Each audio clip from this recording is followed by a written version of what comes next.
Welcome to Define Your Path with DocV, bringing you real talk with global thought leaders to inspire hearts and minds for sustainable breakthroughs and profitability for your life and business. Here's your host, DocV. Hi, I'm Dr. Virginia LeBlanc, also known as DocV, the Pivot Maestro. Welcome to the Define Your Path podcast for thought leaders, change agents, purposed entrepreneurs, and legacy builders. We are all about transforming perspectives, as well as inspiring and motivating you to think without a box to define your path by exposing you to global thought leaders across industries on how they successfully define their path in life and business. Define Your Path is all about truth, transparency, and love to help you navigate the waters of your life and put you back in business. Today's spotlight is with the incomparable Cathleen, Elle. She is phenomenal. Kathleen, welcome to the show. Thank you for having me.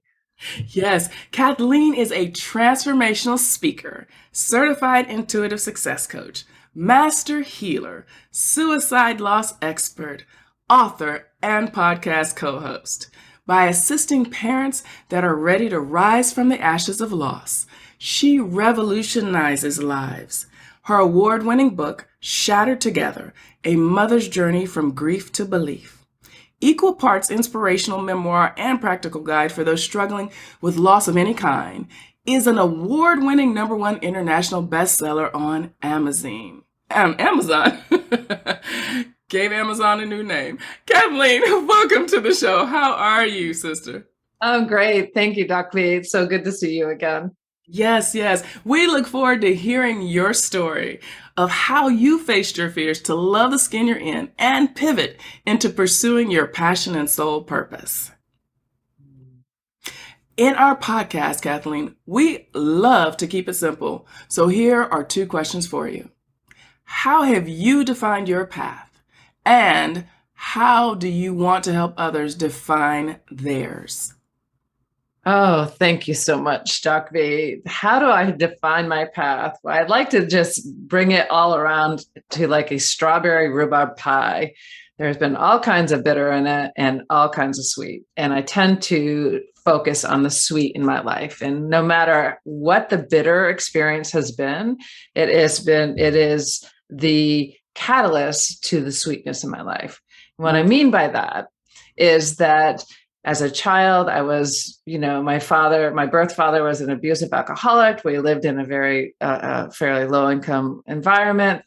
There was sexual, physical, and emotional abuse. And so early on, I remember feeling and thinking, I heard this voice saying, there's got to be something more to life than this. And so that was my driving factor of of pursuing and doing and going further and further in my life. So that brought me to being a legislator, a business owner, a lobbyist. I worked for the governor. And so I had a pretty successful political career for most of my life.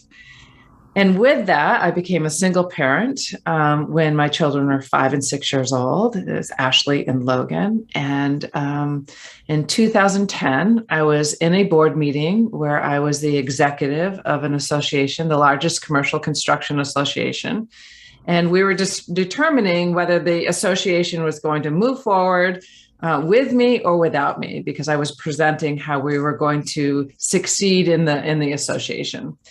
And that was my choice. I knew it was going to be a big day, but I didn't realize how big of a day it was going to be.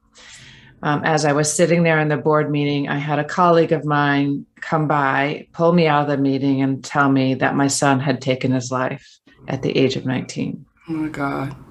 So Logan took his life when he was angry at me, and he actually wrote a note asking me to not attend a service. Oh my God. So my life was shattered when I found out about my son's transition, his suicide. However, a month later, when I found out about the note, because I didn't know the note existed, my life shattered even more. So the path in which I became successful and where I am today is that I was laying on my son's grave, begging, wishing, pleading, whoever, whatever took my son, please take me too. I also wanted to die. I didn't want to live. I didn't want to exist. And then I heard this voice, and it wasn't a loud voice. It was just a voice of thought. If this happened in your life, then you're meant to do something with it. Now do it. So it was at that moment my life changed again, where I started to step into my healing journey. I started to work through the pain and the suffering that I was causing myself. I was stuck in blame and guilt and shame and all kinds of like, if I had only done this, or if only, maybe my son would be here. So there was all kinds of judgment on myself. And as I started to progress through my healing journey, I knew eventually that I had to step into another healing journey. So 5 years after my son's transition, I was sitting with my cognitive thought therapist and said, if I'm doing all the right things, and I'm still feeling as if I want to die, like this world isn't working for me right now. And so we went through this whole test, and we determined that I was experiencing post-traumatic stress. Now, the post-traumatic stress wasn't from my son's transition. It was actually from the trauma that I experienced as a child that I didn't really deal with. And so the point of telling you all of that is that the need to step into your pain eliminates the suffering we put ourselves through. Wow. So the suffering I was subjecting myself to caused physical pain, emotional pain, personal relationship pain, all kinds of pain in my life. So I continued to repeat a pattern that I didn't even know that I was in. And so then I ultimately stepped into a personal development program with Jack Canfield. And that's where I was introduced to a healing modality called RIM, Regenerating Images and Memory. And that is what I became a master in, because this healing modality started a deeper healing journey for me, where I went into my body and found the limiting beliefs, the blocks, and the patterns that had been created from early on in this lifetime and other lifetimes, and recreated stories around that to have actually more truth. So as you continue to grow, or as I continued to grow and step into my journey, I realized that, the pain that I've experienced has also been the beautiful gift that I get to be with my clients. Just like Shattered Together, A Mother's Journey from Grief to Belief, in the book talks about different practices. It gives you different opportunities with stories attached to it on how you can actually start to step into honoring yourself in order to honor others. So it's a journey. Healing is a journey. And that's how I got to where I am today, is that serving people parents who have lost a child to suicide is my mission.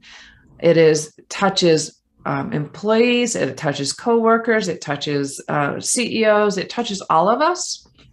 And ultimately, we don't talk about it because we become uncomfortable with that. And it causes more pain and more grief and more challenge. So today I live a life of joy and peace and connection and compassion. And I love every minute of my day, because now I see that I don't need to be fixed. No one else needs to be fixed. Right. That I am loved, I am cared for, and I get to be the inspiration to other parents who have experienced something that I've experienced. Oh, Kathleen, that is absolutely beautiful. From our pain comes passion, purpose, perspective. Thank you so much for sharing that. And I want you to elaborate a little bit more later. But let's get to the second question. How do you want to help others define their path? You've kind of alluded to that, but what specifically are you doing? So let me later. So specifically, parents that come to me or that are attracted to me are those who actually want to redefine their life from the pain that they're in. And yet they don't know how. They know there's something bigger and more important that's coming from the trauma that they've experienced. And yet they're still stuck in the self-blame, the judgment, the guilt, and the challenges that they're in. So what I do is I get to be their guide. I get to facilitate their past, their journey for their discovery of what they've experienced. I do that through one-on-one healing, coaching, what I call is a spiritual spa session. And we get to work together to see what comes up. I partner with the divine. I'm not fearful of speaking that I am a vessel in which I get to channel information, I get to channel energy, and I get to share with others a space of light. So I'm not holding space. I am just sharing my light. So it's a very different approach than a lot of people have. For me, it's not about me holding space for someone else because it's not my job. My job is to be the light, to be the example, and to hold people in the compassion that they deserve, and also help them see that they have the ability to move through their challenges. I also have group programs and have these amazing retreats. I have a retreat coming up in October for parents who have lost a child to suicide. And I'm partnering with a shaman and a crystal healer that is working with me. And the two of us will help parents see that you can create a new relationship with your loved one. So your loved one's never really gone. While their physical presence is no longer here, their energetic presence is all around us. Energetically, the energy never dies. We know that through science, energy never dies. It's how do we start to communicate differently with that energy? And so I help parents actually connect on a deeper level with their children, those who have transitioned. And again, you'll see that I say transitioned instead of died because they don't die. Their body no longer is here. That's Kathleen, that is so good. I don't even know where to start there. There was so much in what you just said. Thank you so much for letting people know how you might be able to help them and reach to them and just help them in where they are right now in their circumstance. But I love what you said about not holding space as your job, your responsibility, but being the light. So many are afraid of the light and walking in the light and allowing their light to shine. So can you speak a little bit more just about that, the difference between your light shining and holding space? Sure, I'd be happy to. So holding space is almost like you carrying or me carrying another person. Now, this is all from my perspective and the learnings and the teachings that I've experienced through many modalities. And what I have come to realize through my own journey is that I have the power. You have the power. We all have the power because we're all divine light. And we are often seeking on the outside a fix when really on the inside, we don't need the fix. What I mean by that is we're always seeking for another person to fix us or another job. Or if you hit a certain threshold, you're like, okay, I'm not happy here, so I need to even achieve more. So we hide behind addictions, behind overworking, over-exercising. We hide behind things, so masks, basically. So we become multiple masks. So I help people remove their masks so they can find their own light.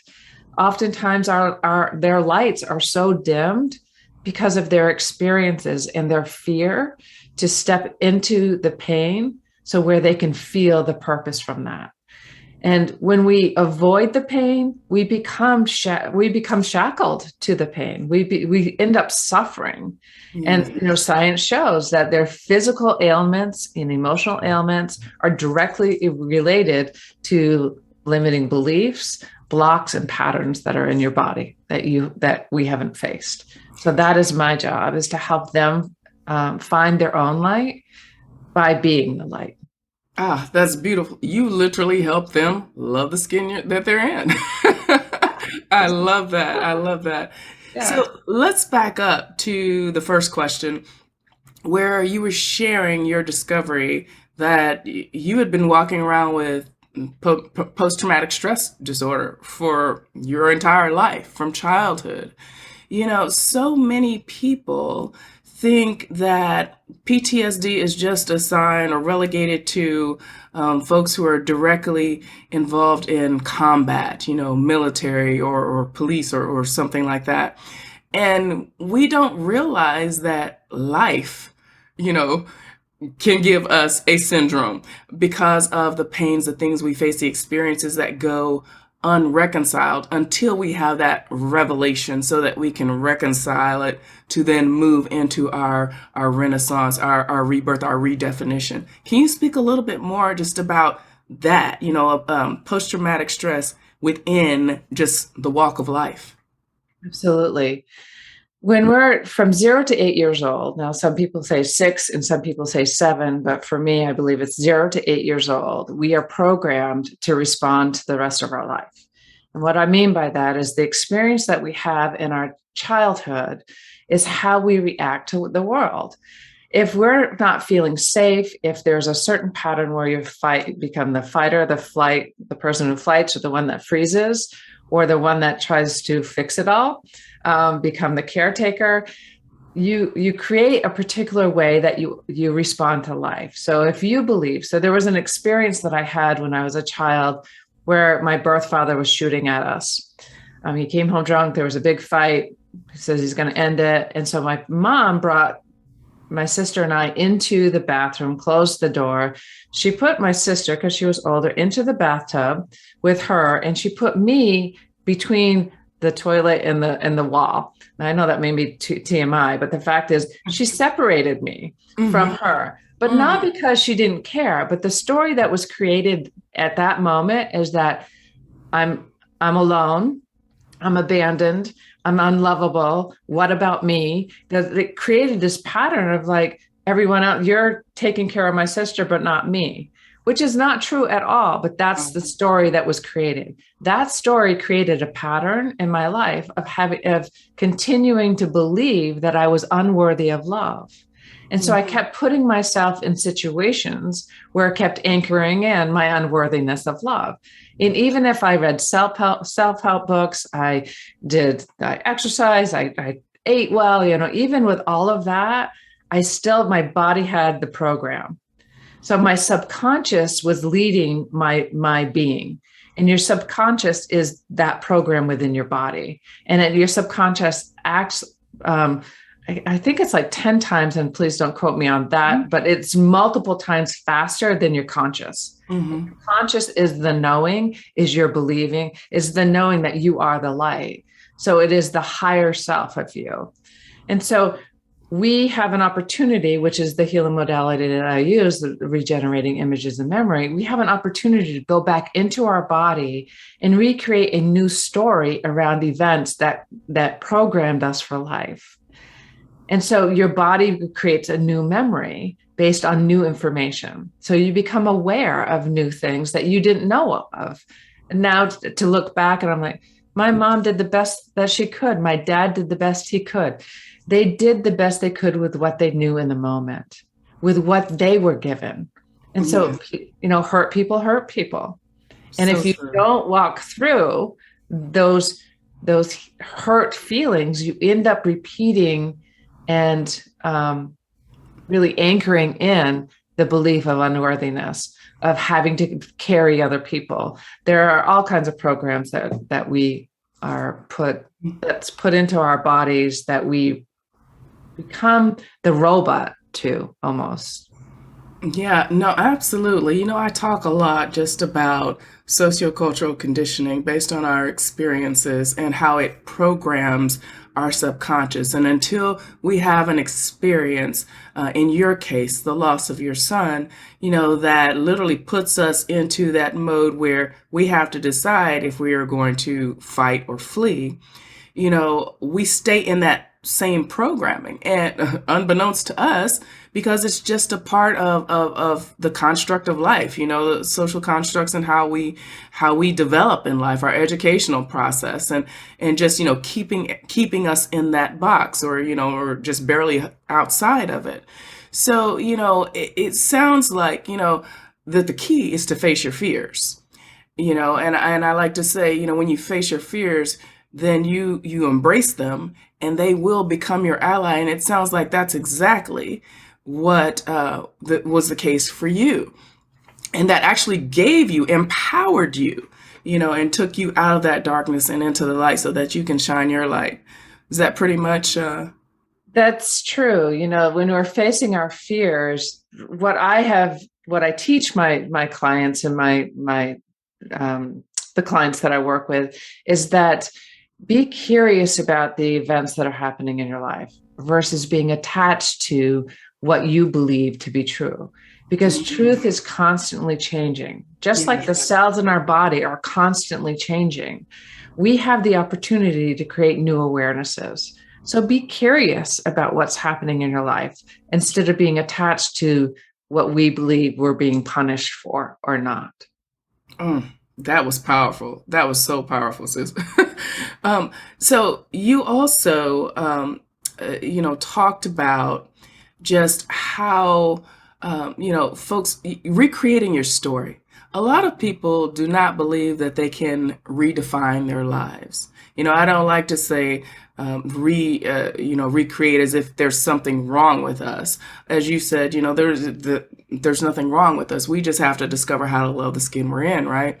So, you have held so many titles in your life, worked in different areas within the political arena and outside of. Can you speak a little bit of how you just embraced change, how you defined your path to get to where you are now? We've heard your story and kind of what pushed you to your sole purpose that you're now following. But, just the fear people have of leaving the career that they're in, or, staying on this path that someone put them on or told them they would be good at, or that they think that is what they should be doing, as opposed to exploring and seeking their purpose. I believe that I have always been intuitively responding to life. There are times that I ignored that intuition, but the fact is I had come at my career, my professional life, from a place of fear. And so wherever I achieved something, that was never enough. I had to continue to achieve in order to prove my worth. So what I have done is shift that from this traumatic experience that I had in my life, from this real shattering, breaking down every wall I ever had, and started to rebuild the truth of what of the connection that we have. I'm trying to put this all, it's a journey. It's not a destination, it's a journey. So everything that I've learned in the past has been the skills and the tools that I get to use today from my conscious self, my aligned self. So all of the things that I've ever done helped me be the person I am today. So I never judge what I went through. It's led me to where I am. And I get to use those same tools from the aligned place, which expands the light even more. Oh, that was so good. And exactly where I wanted to go, because most people don't process. We're just going through life in an unconscious state, in a routine, a rinse and repeat. But until that life event happens, where you're faced to where you have to be still and you have to process what has happened and start to work on the person and really think through the meaning of life and, why are we here and so on and so forth. That's when you start flipping the switch into the conscious and becoming the captain of your ship. You've probably heard of that, the captain and the ship, the shipmates. So I think a lot of people are walking blindly in life under false senses of security, feeling unhappy or unfulfilled, just fulfilling roles that we play in life. And then when something traumatic happens, that's when the switch is flipped. And they began to explore life and seek other perspectives and understand truth. And I love what you said about truth changing. A lot of people get stuck there on that. What do you think? Oh, for sure. Truth changes constantly. The more you become aware, the more truth there is to something that you find a new truth. So the truth was true in the one moment for you, where your truth may be one thing and my truth may be another. 2 minutes down the road, we may have this new awareness and both of us are like, oh my goodness, there's something even more. So we have a new truth. So it doesn't mean the old truth is not true. It just means that you have additional information. And, I just want to say that when you have a life experience or a life event that is the catalyst to breaking you or making you, I will say that that life, you can't continue to live the life you've been living. Know that you're not living your highest and best. You know that you're not serving in the best way possible. You just know it. You don't know how you can change it, but you just know that this cannot be what life is about. There's got to be something more. That's when you connect. That's when you're open enough so where you can actually connect to creating new truths. And on that note, Kathleen, which left me with cold chills all over my body, so poignant and such an accurate point. We are going to wrap truly divine downloads in our episode. I would like to thank you so much for being our spotlight today. Audience, I want you to be sure to follow Cathleen, Elle on social media. Kathleen, please tell our audience how to connect with you. So this Kathleen Elle Inspires, and Parents Touched by Suicide is another for Instagram and Facebook. And then, of course, just go to my Facebook page at kathleenelle.com, Facebook, my website at kathleenelle.com, and you can find everything that you need right there. Awesome. And you all will also be able to connect to Kathleen Elle's, read her full bio and connect with her on our Define Your Path podcast platform. So be sure to check it out as well as past episodes, and be sure to visit our virtual home to see what we're up to at definingpaths.online. And we thank you so much for listening to our show today. Thank you so much, Kathleen. Thank you so much, DocV. It truly is a pleasure to be here. And we'll see you soon. You've been listening to Define Your Path with DocV. To learn how to see with true vision and define your path, visit definingpaths.online/true-vision.